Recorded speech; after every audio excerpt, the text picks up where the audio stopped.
हिंदी भाषा सक्तीच्या विरोधात म्हणजेच या सरकारच्या धोरणाच्या विरोधात आता दोन्ही ठाकरे बंधू मोर्चामध्ये सहभागी होणार आहेत।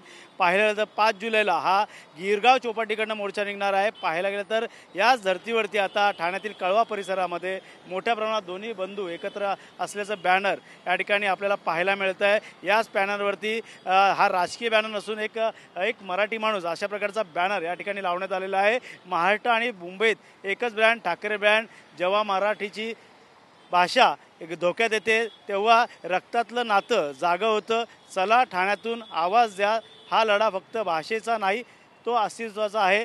चला गिरगाव चौपाटीवर 5 जुलै रोजी अशा प्रकारचा बॅनरवरती मजकूर या ठिकाणी लिहिण्यात आलेला आहे। त्यामुळे दोन्ही ठाकरे बंधू या मराठी आणि महाराष्ट्रासाठी हितासाठी दोन्ही एकत्र येताना पाहायला मिळणार आहे। पाहिलं तर सकाळीच शिवसेना ठाकरे गटाचे प्रवक्ते संजय राऊत यांनी सूचक ट्विट करत दोन्ही बंधू एकत्र येऊन या मोर्चामध्ये सामील होणार आहे।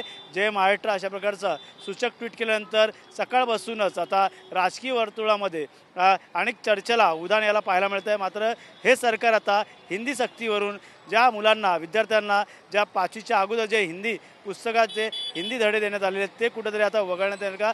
त्याचबरोबर हिंदी भाषा ही राष्ट्रीय भाषा असली तरी मात्र या ठिकाणी महाराष्ट्रामध्ये मराठी भाषेला प्राधान्य दिलं जातं। त्यामुळे हिंदी भाषा सक्ती करू नये अशा प्रकारचं देखील अनेक राजकारण्यांनी या ठिकाणी सरकारवरती बोट दाखवलं होतं। मात्र आता दोन्ही बंधूचे बॅनर या ठाण्यातील कळव्यामध्ये झळकताना आपल्याला पाहायला मिळते। त्यामुळे गिरगाव चौपाटीवरती 5 जुलैला कशा प्रकारचे आता मोर्चामध्ये सर्व महाराष्ट्रातून, ठाण्यातून, पालघर जिल्ह्यातून, मुंबईतून अनेक मराठी लोक या हिंदी भाषेच्या शक्तीच्या विरोधात कशा प्रकारे एकवटले जातील हे देखील पाहणं गरजेचं राहणार आहे। कॅमेरामॅन रोशनसह गणेश सुरा, TV9 मराठी, कळवा।